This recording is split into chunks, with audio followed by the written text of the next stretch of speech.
Good day mga kabaro, mga kakakti. Again, this is Kuya Noli.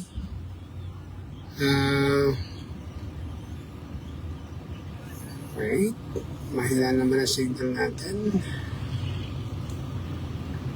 Check natin.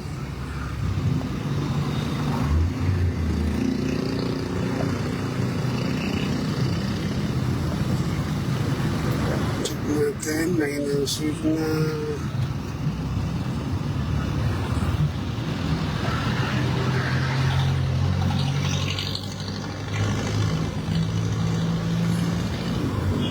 Double check.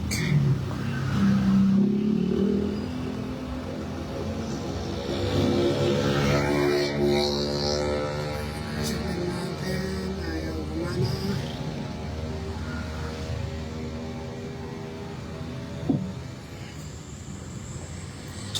Okay na? Okay.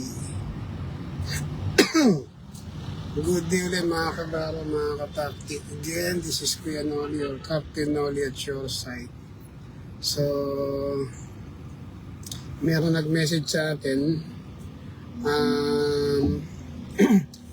Ano siya, hindi pa siya sa shipmate. So, second mate siya, nagsisip siya ng advice kung paano po ba raw nangyayari yung overdraft.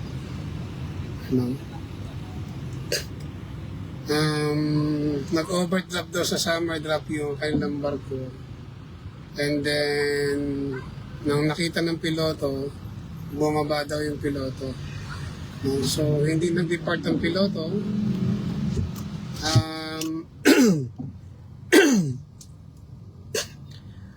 Hanggat hindi na-meet yung allowable draft. So, overdraft siya sa summer draft. Okay? Consider ko na rin yung density. Okay? So, 8 cm ang kanyang overdraft. Around, kung Kamsar Max yan, yung kagaya mo sinasak yung barko. So, about 500 tons yung sobra sa kargada. No? So, ang nangyari po is, na-delay ang barko, nag-hire ng barge with floating crane para madiskarga yung overcargo. So, ganun po yung nangyari nun. And, balita o pagkakapaliwanag is due to change of density. Okay? So, as per plan po, mga kabaro, mga katakti, kasama na po sa ating sa planning yung density. Okay? So, ang tanong ng ating kabaro, paano po ba mape-prevent yun? No? And ano ang gagawin ng kapitan para hindi, let's say, kasi magkakaroon ng claim yan, no, ng off-hire, for sure. And yun nga, nabanggit din sa atin, nagkaroon ng off-hire. Diba? So, magkakaroon ng claim.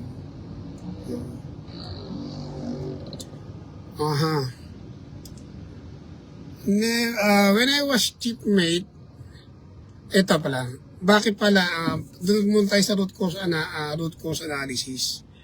Bakit nagkaroon ng overdraft? Okay, ganito. Para natin mape-prevent. Ang number one, based on my observation, no, doon sa mga shipmate, no, nung ako'y kapitan na, is yung monitoring. Less monitoring. Ano po? Masyado silang naging kumpiyansa yung mga shipmate doon sa loading master o sa foreman na kesyo accurate yung loader. No, there's no such accurate loader. Siguro 99%, no? Ang medyo accurate na loader pag yan sa mga asukal yan. Asukal ang kargada ninyo yan. Medyo siguro hindi 100%, ha. Siguro 99%. No? Yan. So, yun ang napapansin ko po nowadays sa mga shipmate ah, hindi po nagmo-monitor sa final. Okay, sa final. And I'm not sure, kasi meron din siya nag-message sa akin, I wish not, hindi totoo, no? Na yung kanyang kapitan is hindi marunong mag-calculate. Ano? Kasi yung isang nag-message sa akin, as in tinawagan ko na siya eh. Kasi mahaba yung ano namin eh, exchange. Ano yan? Hindi email exchange, messenger exchange. No? So, tinawagan ko na siya kasi hindi sila magkandatuto doon sa New Orleans na nagreklamo yung kanilang charter or shipper or what. Bakit daw less cargo? No? Ganun din ang senaryo, kailangan paglabas nila ng New Orleans is summer drop sila. Ano daw ang kanilang magiging departure drop? Then of course, sabi ko, dapat doon ka sa sa freshwater load line. No? Mayroon man diferensya yan, hindi sosobra ng 50 tons yan. Konti lang ang diferensya ng seawater, ng New Orleans na density. Less than na siya, 1.00. No? Density dyan sa New Orleans. Okay, sabi ko ito na i-declare mo na kargada. Sir, hindi ba sa sobra? Sabi ko ito. Kasi normal yan yung freshwater drop mo, pag lumabas ka sa seawater, summer drop ka. No? Yun po yun. Yun yung freshwater allowance mo tinatawag. Unless yung yung density mo talaga is let's say 0.90 ayun po pwede yun. Gamitin mo yung density mo. Pero 0.995 bata, 99560 yung sabi sa akin. So ang calculation ko is about 8 to 10 tons lang ang diferensya. No. So yun, nagkasundo sila. Sabi ko, ito na i-declare mo na kargada mo. Sabi ko gano'n. Huwag yan, short ka niyan. Sabi ko, 200 tons, 300 tons. Short ka niyan, reklamo talaga sa iyo yung charterer niyan. No? Sa 200 nga lang, 100, magkakapitan na kayo ng yagballs eh. How much mo sa 300, 400 tons na difference, di ba? Lalo kung ang kargada ninyo isa mamahalin, di ba? So, ima-maximize mo talaga. Yan. Yun lang, make sure lang na ang departure drop mo, anyway, yung kanyang this port is mas malalim ang drop.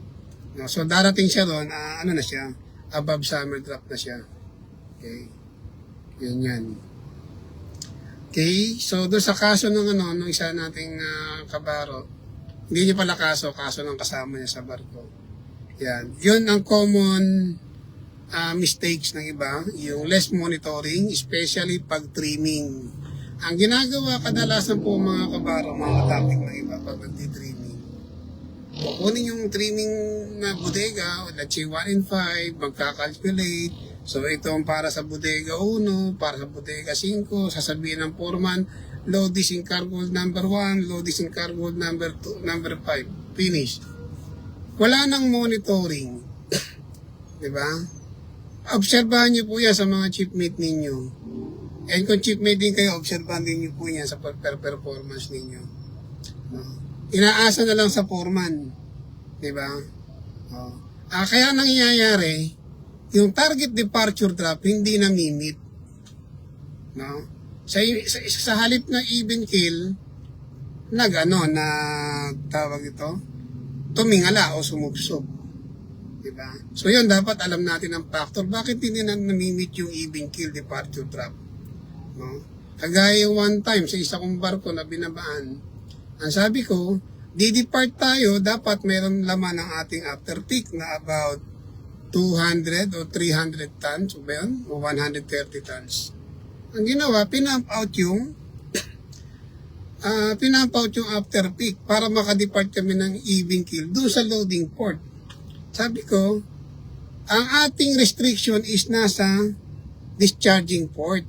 Wala sa loading port. And wala tayong restriction sa loading port. So, bakit mo pinump out ang after peak? No? So, yun, mga basic po yun, no? Basic. Oh. Ang nangyari, sabi ko mangyayari niyan, a-arrive tayo ng discharging port, magpapumping ka sa 4 feet tank. Sabi niya, hindi daw. Oh. Hindi ako nagkamali. No? Pagdating doon, buti na lang, sabi ko, panalangin mo na lang, mataas ang density based on our calculation. Sabi ko, panalangin mo na lang. Kasi ang density doon sa arrival disport namin is 1005. Panalangin mo na mag 1015. Ayun nga, nag 1015. So, hindi pa rin kami nag-overdraft doon sa restriction doon sa sa disport. Nung sir, paglagyan natin ng 4 peak, ang 4 peak, sobra talaga. Diba? So yan yung mga ganong senaryo, mga kaibigan, mga kabaro, mga kataktik. No? Pag-aralan niyo yun. Sa mga second mate, aspiring chief mate, ngayon pa lang, maganda itong inopen sa akin ng second mate. Ngayon pala pinag-aaralan niya paano yung troubleshooting, diba, sa mga ganong senaryo. Ayan. So yung sabi ng chiefmate na due to change of density, 8 centimeters change of density ba, masyadong malaki yun, no? 8 centimeters change of density. O dapat siguro habang isa pa yun, habang nagtitrimming ka, nakatuto ka sa sa density rin. Diba? Kung mabilis ang change of density. Saan mabilis ang change of density? Diyan sa bandang Brazil. Lalo yung malakas yung agos. Yan, malakas ang change of density dyan.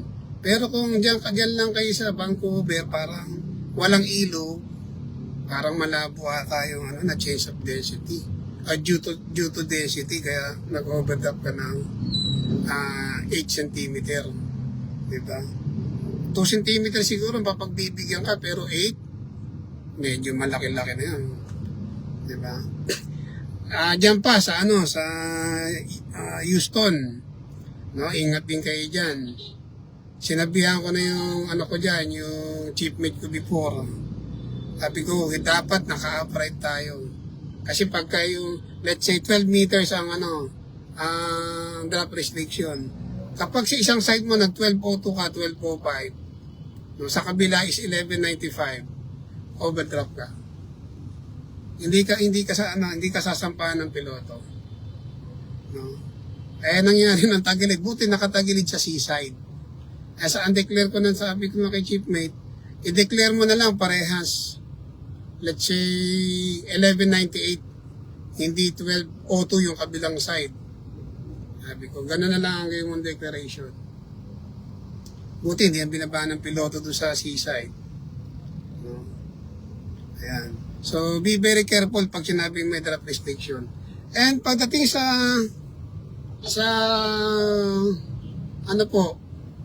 sa load line, drop restriction, doon po kayo nakabase sa bola. No? Kung ang barko ninyo nakasag, doon kayo sa midship drop babase. Let's say ang inyong summer drop is 12.5. No? Kung nakasag ang barko, no? Common yan, 7 cm ang deflection. No? Normal deflection is 7 cm. No? Yun ang normal. Ano po? So kung nakasag kayo, so less kayo ng let's say 5 cm yung updraft ninyo. Tsaka po 4 and up mean magiging less 5 cm yun kung nakasag. So doon ka babase ngayon sa midship drop. Kasi yun po yung titingnan ng ng authorities. Yung bola mo dapat hindi nakalubog. Diba? So kung nakahag ka naman, doon ka sa quarter mean. No? Sigurado ka ron, hindi lulubog ang mo, hindi lulubog yung pupa mo, proa mo, o yung mean drop, no? Mean drop na ang 4 and up mo. Then yung midship drop mo, hindi lulubog yun. Ano po? Yan. Ganun po, pasiguro lang. Okay? So, yan ang common factor. Ano pa? Bakit sumusobra? No? Umorder ka naman. Tamang in-order mo. Ito. Kasi nga, less monitoring. No? Or, non-monitoring ng trimming. Bakit sumobra? Hindi mo ngayon masisisi yung loading master o yung foreman kung bakit sobrang binigay sa'yo. No? Kagaya yung one time isang barko na sinakyan ko eh. Ang order nila is 150 lang ata. 150. Ang pagkakadinig ata nung ano is 500 ng loading master o nung foreman. Eh di umapaw yung bodega. Grains. Umapaw. Diba? Oh. Bakit hindi siya naaapaw kung may nakamonitor saan? Sa drop. Walang nakamonitor sa drop eh. Inasa sa loading master, di umapaw. Di pala-pala sila ng grains. Diba? So, yun lang. Ang advice ko, ano pa? Bakit sumusobra? Yun. Kapag hindi ka nakamonitor, laglag lang ng laglag yung mga loading master na yan. No? Kapag ka nagkaroon ng off-fire, hindi naman loading master ang magmumuta, yung foreman eh. Charge pa rin sa inyo yan eh. Diba? Ano pa yung factor? Bakit sumusobra? Another, monitoring. Doon sa inyong sure ship checklist, kasama nila agad sa tinatanong ko eh, mga things to remember. Itanong niyo po sa foreman, ilan tonelada ang one length ng belt o nung shore conveyor. Itanong niyo po, ilan ang tonelada yung one length? Ano ibig sabihin one length? Na kapag nagsabi ka ng stop loading, no? Let's say 100 tons. Yung one length ng belt, 100 tons. Kung ang TPC mo is 50 tons, no? 50 tons TPC. So, ibig sabihin, yung one length ng belt na may laman na 100 tons, ilulubog ang barko mo ng 2 cm. Okay? So, yun. Kung nakamonitor ka sa midship drop, midship na lang kasi wala ka na movement ng ballast niyan eh. Sa midship na lang, kung last bodega na lang kinakargahan mo, diyan na lang ang monitoring mo. Diba? So, let's say ang target natin is 12 meters. 12 meters, target natin departure drop. Kaya anong density yan? Basta 12 meters. Let's say ang drop restriction is 12 meters. So, 11.98 pa lang, 11.98 pa lang ang drop. Pag umabot doon, magsasabi ka na kagad sa loading master, sa foreman, stop loading. Bakit? Kasi nga, pag sinabi mong stop na yung pagkakarga doon sa bunganga ng conveyor. So, yung ipapasok na lang ng conveyor, yung nasa buong belt niya na lang. Okay? Kasi minsan magtataka kayo, I said stop. Pero tuloy-tuloy pa rin ang buhos, di ba? Bakit? Kasi uubusin nila yung isang laman ng conveyor. Bakit? Kasi hindi naman pwedeng i-reverse yun. And tumara na yun sa metro nila. Yun po yun. Minsan tatanungin niyo yung foreman kung sino ba ang kanino manggagaling ang signal ng stop loading, sa akin ba o sa'yo? Ganon. Kahit sabihin din ng foreman sa akin, i-monitor nyo pa rin yung drop. No? Yan po yun. No? So, tandaan nyo po yun, yung one length of belt, no? Ang malupit niyan, yung pagka-dalawang conveyor mo. No? Ang trimming is dalawang spout. Isa pa yan na senaryo.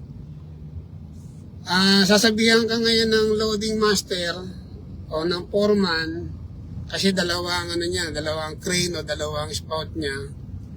na kapag nagkaroon ng delay, i-charge sa'yo. Kapag ang pinagana na lang na trimming is isang gang, isang crane, o isang spout lang. Minsan mararatel si chipmate. No? Doon pa lang, sa ano ninyo, sa sure ship checklist, i-discuss nyo na yon. Ilan ba ang trimming crane natin, spout o gang? Diba? Naksi, nangyari din sa akin dati yan eh. Hanggang hindi na-meet yung nung chipmate, hindi niya na-meet yung kanya diba? Yung kanyang kargada. So, pagka ganyan, dalawang trimming gang, dalawang crane, dalawang spout, siguraduhin ninyo yung inyong trimming weight, 4 and up na bodega, parehas ng ng weight o ng amount ng cargo. Ganun po yung gagawin ninyo. Okay? And be wise po sa paggawa ng loading plan o loading sequence. So, iingatan ninyo na wala kayong idle. Di ba? Meron ako niyang program po, mga kataktik, doon sa ating Excel program. Kasama yun doon. No? Kung paano na, let's say, 5 gangs o 4 gangs, 4 na bodega yung 5 bodega yung kakargahan, na wala kayong idle. No? Nasabay-sabay hihinto yung 4 na crane. Meron akong ganong ginawang program. No? Kasi experience ko na po yun na pagka even yung yung amin dating principal na na hapon, kay questioning kanya na bakit mahaba ang idle ng dalawang crane. Yan po. No? Yan. Sa part ni Kapitan, magagawa na lang doon, mag-counter protest na lang. Ang problema, paano mo i-counter protest? Mahirap mag-counter protest pag nasa yung fault Hindi mo pwedeng i-counter protest yung loading master or yung foreman kasi lalabas na nakalagay sa ating loading sequence walang division without the permission of chief officer. Kung hindi nag-interfere si chiefmate doon sa loading, pinabayaan niya lang yung ship's fault. Medyo yan. Nagagawa pa rin ng paraan pero mauubusan. Sorry for my word. Mauubusan tayo ng English dyan. No?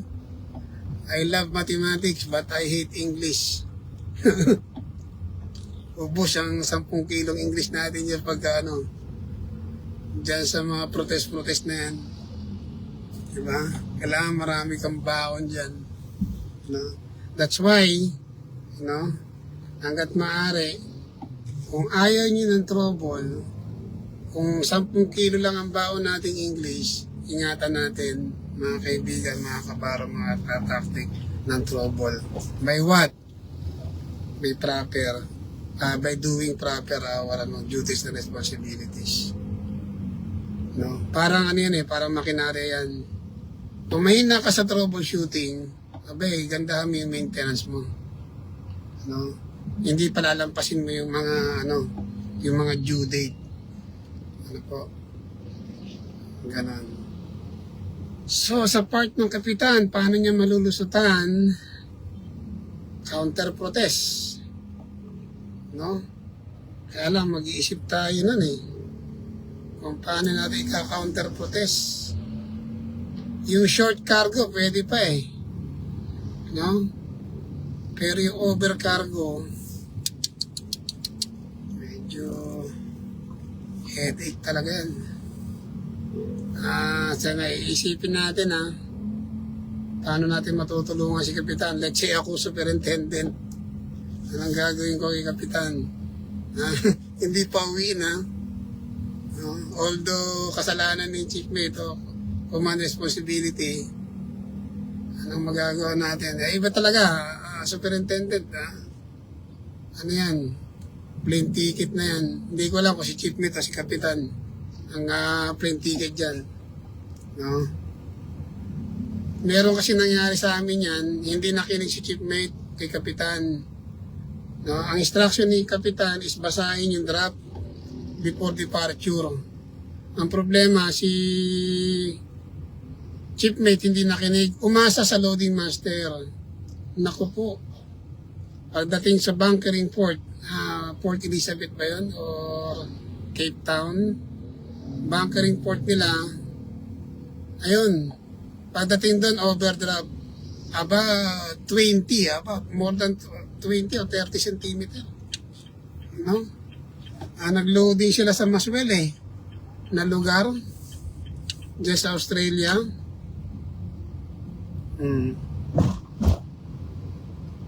Yun lang, hindi na pauwi si kapitan, supposed to be si kapitan ang pauwiin.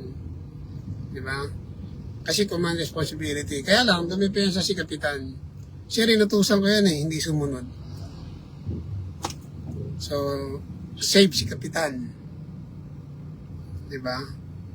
Inutusan ko yan siya na bumaba. Basahin ng draft, hindi nagbasa. Ayan.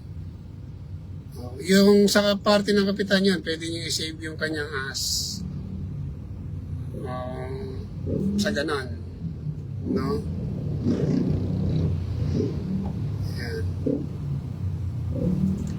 Anong magandang ang ano lang talaga niyan, maganda yung ang pinaka-the best niyan, hindi ko alam kung ano yung attitude ng chief mate, kung bakit nangyari, hindi ko rin alam kung yung kapitan ba nakamonitor din, no? Diba? One time nangyari sa akin yan when I was chief mate. First time ko sa bulk. Galing ako sa sa wood chip carrier, mga kabaro. So, laking wood chip carrier ako Kaya nung nalipat ako sa bulk, monitored ako ng kapitan ko. No? Sa unang loading ko. Pangalawa, pangatlo, wala na. Nakuha ko na yung kiliti niya. Kaya lang, nung one time, nag-loading kami dyan sa may, yung copper concentrate.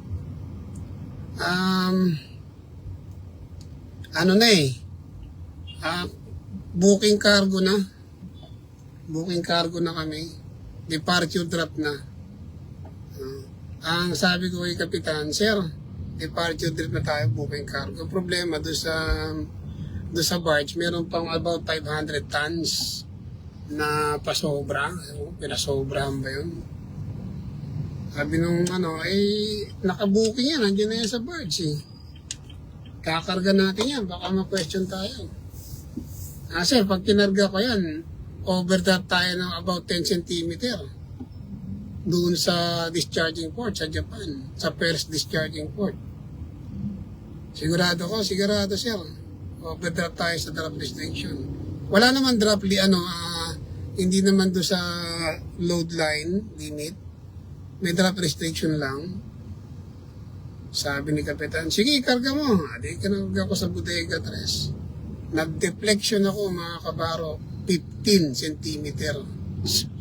Medyo kinakabahan ako nun. Ang apparent deflection ko, 15 cm. Kaya lang, sabi ni kapitan kaya, sige, sunod ako. Sinabi niya No? Pero inabisuhan ko nun si kapitan para aware siya. Diba? Ganun sana. No? Hindi yung kagaya yung kasama ko na Lintec Umaction hindi nagsabi sa akin. No? Kung alam ko lang ako na sana nag-training. 2 beses nangyari sa akin yun. No? Na magbibitaw ang barko sa load port na merong bala sa after peak in order to arrive even kill doon sa this port. No? Yan. So, yun. Ano pa yung question sa atin ng kabaro natin? Ano yung mga factor yun? Yun ang factor. Isa-isa yun ulit. Ano yung factor ng bakit na overdraft? Number 1 is less or no monitoring doon sa loading, sa final, no? Improper siguro, improper loading sequence, no? Hinabol niya siguro yung hinabol niya yung even kill, the departure. Okay? Maaring density, sige, consider natin. Hindi niya na-overlook niya yung density. Ano pa? Pang-4. Yan talaga eh. Doon talaga papatak. Poor supervision. No? Yun yung root cause. Ang pinakamasaklap na root cause na wag sana mangyayari sa inyo mga kabaro. No? Yung okay na may pinakamas masaklap pa sa sa poor supervision. Ano po 'yon? Lack of knowledge. Yan ang malupit pagka yan ang naibigay sa inyo na na root cause. So ingatan niyo po 'yon, no? Okay, malalagyan ng root cause na lack of knowledge. Pwede pa siguro lack of experience. Pero ang masaklap niya, lagyan kayo ng lack of knowledge. No? So kung lack of knowledge, nag-training uli kayo ng trim stability. No? I suggest pag-aralan niyo yung manual calculation. No? Para alam niyo kung ano nangyayari dun sa sa loading computer. Marami kasi marunong gumamit ng loading computer, pero hindi nila alam kung paano nangyayari yun. Okay, sagutin ko na rin yung isang question ng ating kabaro na, Sir, paano ko ba i-adjust yung drop ko sa loading computer based on the actual drop departure after loading? Paano niya raw i-adjust? Okay. Ang adjustment po, mga kabaro, mga tactic, the drop sa loading computer. Let's say, ang drop mo ng departure drop is 12 meters, even kill, no? Pero pag dinistribute mo yung iyong mga weights doon sa bodega, no? Yung balas, okay? Hindi lalabas yung 12 meters even kill. Bakit nangyayari doon? Kasi hindi ka sigurado kung yung mga figure mo ba sa kada bodega is 100% accurate. Yun po yun. So, how to adjust the drop?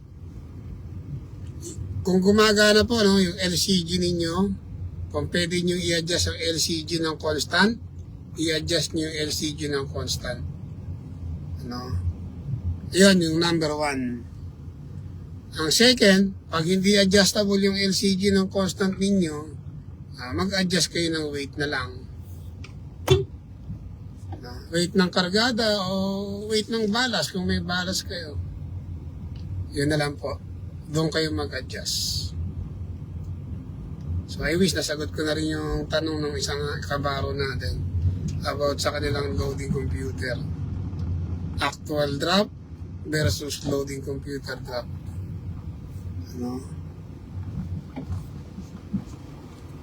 Okay, so yan po mga kabaro, mga kataktik. Arrive na tayo dito sa ating home sweet home.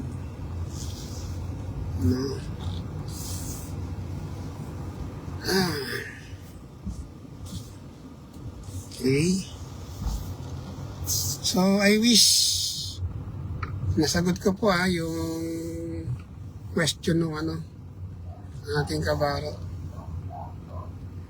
Tinuturo ko rin po yan sa ating YouTube channel. Yung mga things to remember, sa trimming. Okay.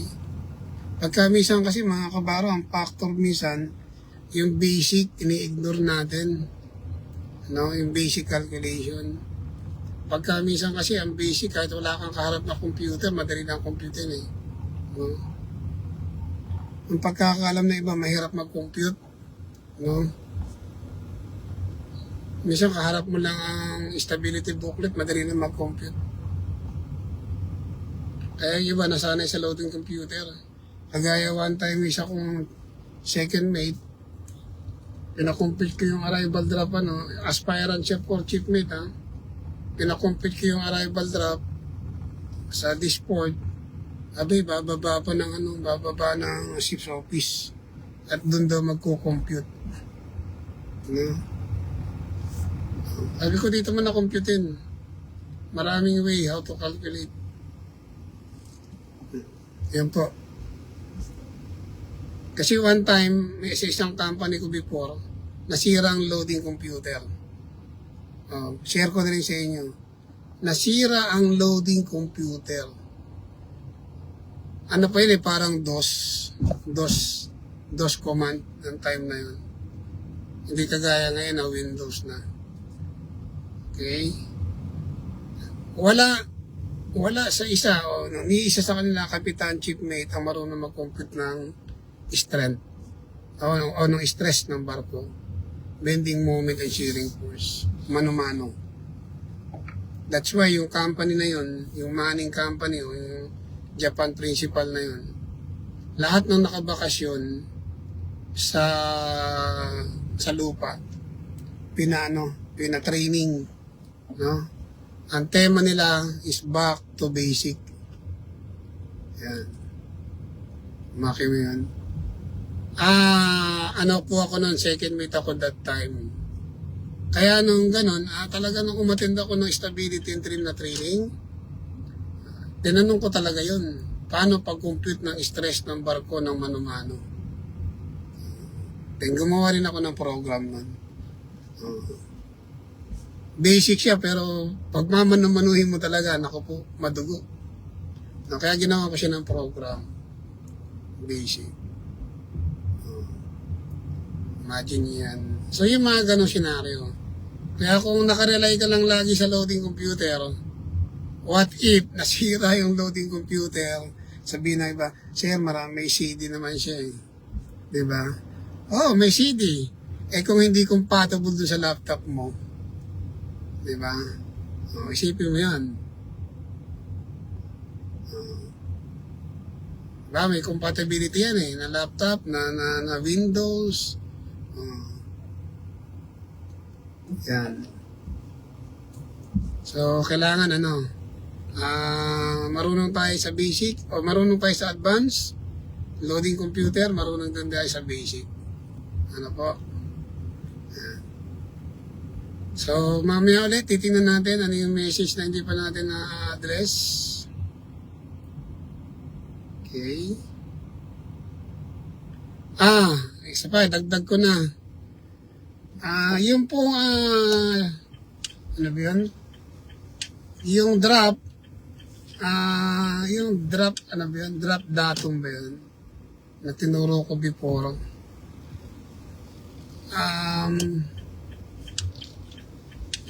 Minsan magkakaiba po pagkaka-naming nung shipbuilder. Okay? So, try nyo na lang po try nyo na lang pong hanapin sa basic design. Nandun lang po yun, hindi mawawala yan. Yung parang drop datum, nandun po yun. Okay? Ayan. So, that's all mga kataktik, mga kabaro. Again, this is Kuya Noli. I wish meron akong na-impart sa inyo. No?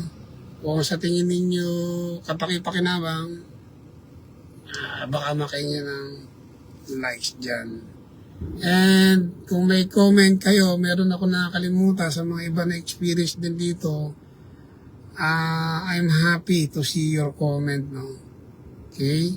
Marami pa tayo dyan mga matitikas na kapitan chief mate na pwede rin magbigay sa inyo ng good advice. No? Okay? So, hindi lang po ako. So, I encourage po yung mga kapitan chiefmate natin, no? Share your knowledge and thoughts din po, no? Sa ating mga kabaro. Andali. Ayan po. Okay, so, keep watching po sa ating YouTube channel, sa ating tutorial doon. Libre po yun. And feel free to download po yung ating free Excel program doon sa ating Merchant ABPH naman na group. Ando po yung ating mga useful Excel program. Okay? So, that's all. Thank you po mga kabaro, mga kataktik. Again, this is Kuya Noli or Captain Noli at your side. Thank you, God bless, and may your dreams come true. Good day.